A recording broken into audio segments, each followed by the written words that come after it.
This is Chris the Nightmare Areola, and you're watching Mission Boxing Today on YouTube.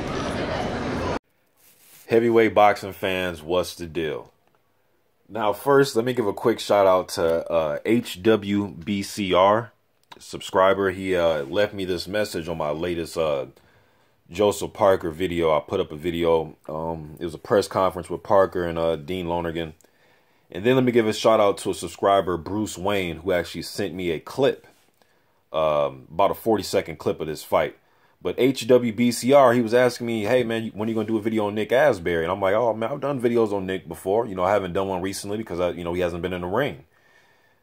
Come to find out, Asberry fought last night, and you'll never, well, by reading the title, you'll know who he fought. But he fought Malcolm Tann. Yes, the showstopper, Malcolm Tann. Now, for some of you old heads, man, some of you guys probably remember Malcolm Tann from the Fox Sports cards. I remember he was with Goosen. I remember watching his first fight, man, when he knocked that dude out. What was that dude named? Bird? When he knocked his ass out, I remember Fox Sports kept replaying that as one of their knockouts of the year. Tann was a guy, man, I remember watching him in the Goodwill games. Was it Roy Jones, Lampley, Merchant? They were doing the boxing portion of the Goodwill games. And I remember watching Tann. He was trying to... This one, Felix Savon was just beating everybody's ass. I remember he beat up Malcolm Tann. He beat up DeVaro Williamson. He was the man, you know what I mean, especially in those 90s. So when he turned pro, or when he finally got to the pro ranks, he was somebody I kept an eye on. And Fox Sports, they would have those Fox Sports cards and then the best damn sports show cards. And I remember he was with Goosen, man. And one thing I remember about Malcolm Tann is sometimes he would get into fights. He would win tough fights, but then he'll get in there with some guy, that has like 11-15 record, and he'll have like he'll barely win the fight, or he'll lose the fight. It was weird following Malcolm Tann, man. But I remember him, he was a big guy, 6'6", 200 some odd pounds.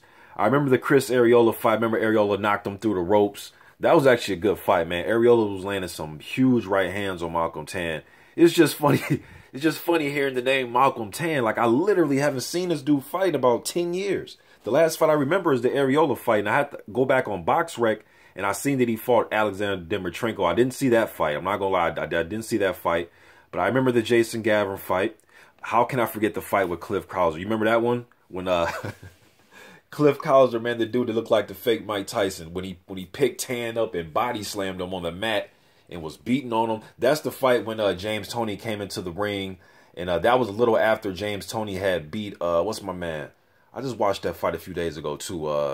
Jirov, when he won that IBF strap from Jirov. And then Toney was getting ready to move up to fight Evander Holyfield. So I remember some of this shit clear as day, man. But yeah, Malcolm Tann, he stops Nick Asberry, man. Asberry was a guy I did some videos on. He was a part of that training camp. A part of that training camp that was getting Tyson Fury ready for that first Klitschko fight when Fury won the fight last year. It was Nick Asberry, Huey Fury is a part of that camp, and Cassius Chaney. So Chaney and Nick Asberry, I remember I did a video on both of those guys around that time. Two undefeated prospects that was giving Tyson Fury, from what I heard, some very good work and very promising heavyweights. I think Nick could be back. He's only, what, 25, 26. He's a young guy, man.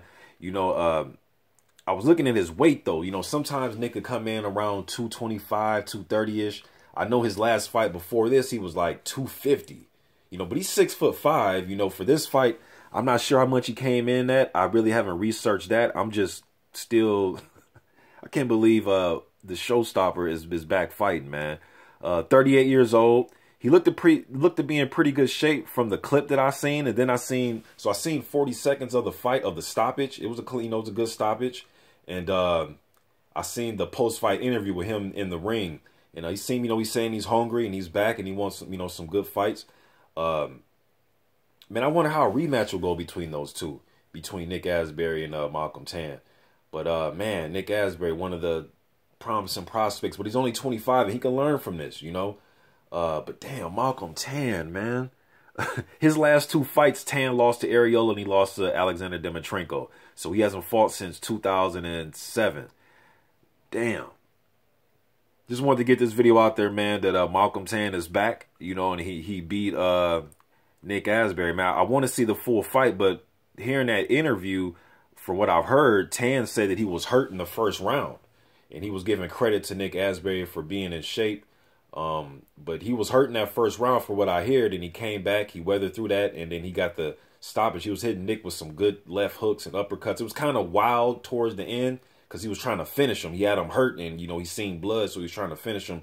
So it's kind of a little bit sloppy. But I remember Malcolm Tann, though, man. I remember during some of the telecasts, you know, they were trying to, you know, saying that Tann was trying to adapt the Larry Holmes style of fighting, which he would in some fights. He'll like to throw the jab, quick combinations. But to me, his problem was on the inside, and he was a sucker for getting hit with right hands in some of the fights that I seen back in the day, man. But I always remembered him because he was 6'6", and he had that 80-inch reach, man, and I was always pulling for him. This is around like 2003, 2004, around that time. It was like my last year of college, man. So I remember taping those fights on Fox Sports and looking for some new heavyweight talent around that time, especially from America, you know. But damn, I can't believe Malcolm Tann came back. Didn't know he was even coming back. Didn't think he was coming back at all, man. So when HWBCR, the subscriber, said, "Hey, man, did you, you know, gonna do a video about Nick?" I did not know he was fighting Malcolm Tann. Where the hell they get Malcolm Tann from? But he looked to be in pretty good shape, like I said. Now, as far as the, you know, the landscape of the heavyweight division, this doesn't do anything as far as that goes. But he did beat one of the promising prospects. You know, one of those guys that has under 10 fights. You know, Nick was 9-0. So I wouldn't rate Nick as high as like a Jarrell Miller, somebody like that. But damn, I can't believe that he beat Nick Asberry, man. I can't believe that he's back. Maybe they can get a rematch, man. I don't know. I'm still I'm still shocked that the showstopper Malcolm Tann is back. Just getting it out there, man. I know some of you old heads probably gonna crack up at this, but hey, man, Malcolm Tann, keep the ball rolling, man. You got this victory. Try to get a few more fights, and hey, man, this is why people say the heavyweight division is wide open.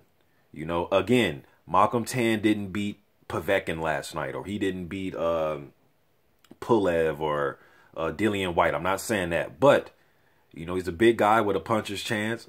You know what I'm saying? Hell, Chris Arreola rematch. Man, let's get the Malcolm Tann versus Chris Arreola rematch. I'll watch it. I'm a fan of the old guys' fights. You know what I mean? Just getting it out there, man. I'm out.